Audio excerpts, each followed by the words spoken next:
1985 کی بات ہے. اس عاجز کو امریکہ کچھ عرصہ رہنے کا موقع ملا. ایک دن 2 علماء میرے پاس آئے, کہنے لگے آپ کے ذمہ کام لگانا ہے. میں نے پوچھا کیا؟ کہنے لگے یہاں پر ایک انٹرفیتھ کونسل بنی ہوئی ہے.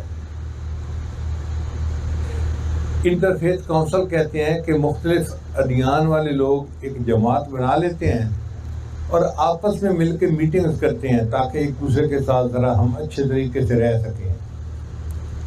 اس انٹرفیتھ کونسل میں ہم نے پہلے ایک عالم کو بھیجا تھا, مگر یہودی اور عیسائی آپس میں مل جاتے تھے اور اس سے وہ سائنس کے سوال پوچھتے تھے کہ قرآن مجید میں سورج کا تذکرہ ہے, چاند کا تذکرہ ہے, فلاں تذکرہ ہے, فلاں تذکرہ ہے.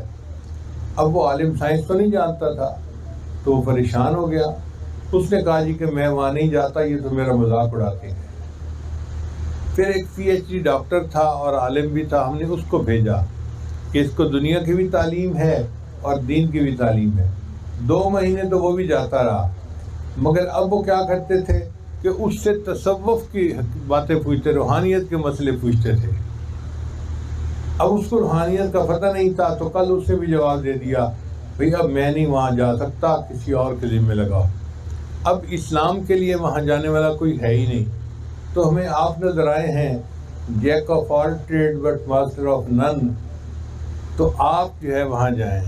میں نے کہا بھائی دیکھیں میں عالم تو نہیں ہوں لیکن بہرحال طالب علم ضرور ہوں, میں آپ کے کہنے پہ چلا جاتا ہوں. چنانچہ میں وہاں گیا, میرا تعارف ہوا اور میں نے ان کو پہلے دن ہی بتا دیا کہ میں عالم نہیں, میں ایک طالب علم ہوں. اگر کسی بات کا جواب مجھے آتا ہوگا تو میں دے دوں گا, اگر نہیں آتا ہوگا تو میں اپنے کسی استاد سے فون پہ پوچھ کے بتا دوں گا. آپ لوگوں کو جواب ملے گا, آج ملے یا کل ملے, ملے گا ضرور. وہ مطمئن ہو گئے. چنانچہ انہوں نے میرے ساتھ ہی تماشے شروع کر دیے. کبھی وہ صرف نحو کو لے کے بیٹھ جاتے, کبھی وہ روحانیت کو لے کے بیٹھ جاتے, کبھی سائنسی باتوں کو لے کے. لیکن ان کو محسوس ہو گیا کہ ہم جس ٹاپک پہ بات کرتے ہیں یہ بندہ آگے سے جواب دے دیتا ہے یا پھر کہتا ہے کہ میں کل آپ کو اس کا جواب دے دوں گا, مطمئن کر دیتا ہے. تو کئی مہینے میرا وہاں جانا ہوتا رہا. اب آنے جانے میں ایک دوسرے کے ساتھ ذرا شناسائی بھی ہو جاتی ہے. ایک دفعہ میٹنگ ختم ہوئی تو جو سیکرٹری تھا نا وہ کہنے لگا کہ جی اگلی میٹنگ کا ایجنڈا کیا ہوگا.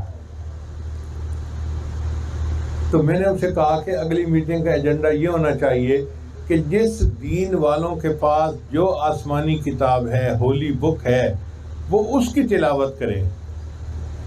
ہم تورات کی تلاوت بھی سنیں گے, انجیل کی بھی سنیں گے اور قرآن کی بھی سنائیں گے. اس کو آئیڈیا بڑا اچھا لگنے لگا, برائٹ آئیڈیا مسٹر احمد. چنانچہ طے ہو گیا جی کہ اگلی میٹنگ میں ہر مذہب والے اپنے جو آسمانی کتاب ہے اس کی تلاوت کریں گے. اب جب میٹنگ شروع ہوئی تو اس نے میرا نام لیا کہ مسٹر احمد نے پچھلی دفعہ یہ مشورہ دیا تھا تو اس لیے میں انہی کے ذمہ لگاتا ہوں کہ یہ ہمیں قرآن سنائیں.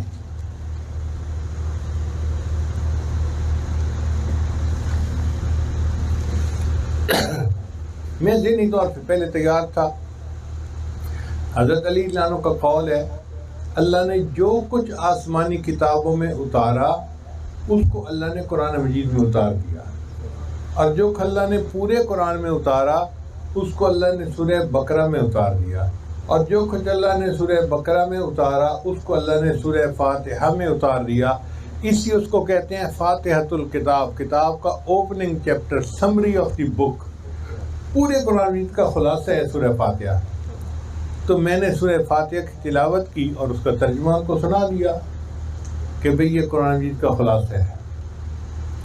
میرے بعد ایک عیسائی پادری بیٹھا ہوا تھا, اب اس کی باری تھی. اب جب اس کی باری آئی اس نے اپنی بائبل نکالی اور ایک چیپٹر ہے ان کو, اس کو کہتے ہیں پہاڑی کا واز. وہ یہ بڑا لہک کے سناتے ہیں کہ عیسیٰ علیہ السلام نے تعلیم دی تمہارے ایک گال پہ کوئی تھپڑ مارے تم دوسرا گال بھی پیش کر دو. تو وہ اس کی تلاوت کرنے لگا. جب وہ اس کو پڑھنے لگا تو میں نے ہاتھ کھڑا کیا اور سیکرٹری کو کہا کہ میں آپ کے ساتھ ایک بات شیئر کرنا چاہتا ہوں۔ اس نے کہا کیا؟ میں نے کہا طے یہ ہوا تھا کہ ہر بندہ جو ہولی بک ہوگا اس کی تلاوت کرے گا، تو میرا سوال یہ ہے کیا بائبل جو ہے وہ انگریزی زبان میں نازل ہوئی تھی؟ وہ تو سریانی زبان میں نازل ہوئی تھی، اور یہ انگریزی پڑھ رہا تھا، یہ ترجمہ ہوا اس کا کتاب تو نہیں نا یہ۔ میں نے کہا ہمیں تو ورڈ آف گاڈ چاہیے، اللہ کا کلام کیا تھا؟ اب وہ پھنس گیا، اب چپ بیٹھ کے دیکھتا رہا۔ اس کے آگے یہودی ربائی بیٹھا تھا، وہ بہت کانٹا آدمی تھا، بہت ترار آدمی تھا۔ اس نے یوں کر کے میری طرف دیکھا اور مجھے کہنے لگا mister Ahmed let me tell you loud and clear, میں آپ کو بلند آواز سے صاف بات کر رہا ہوں، جتنے ادیان دنیا میں ہیں کسی کے پاس ورڈ آف گاڈ موجود نہیں، ہمارے پاس صرف مختصر ترجمے ہیں، ان کے صرف مسلمان ہیں جن کے پاس اصلی شکل میں قرآن مجید موجود ہے۔ اِنَّا نَحْنُ نَزَّلْنَا الذِّكْرَ وَإِنَّا لَهُ لَحَافِظُونَ، بے شک اس قرآن مجید کو ہم نے ہی نازل کیا اور اس کی حفاظت کے بھی ہم ہی ذمہ دار ہیں۔ تو الحمدللہ یہ نبی علیہ السلام کا معجزہ ہے، چونکہ آپ کی نبوت دائمی ہے اس لیے قرآن مجید ہمیشہ محفوظ رہے گا، اس کو کوئی مٹا نہیں سکتا۔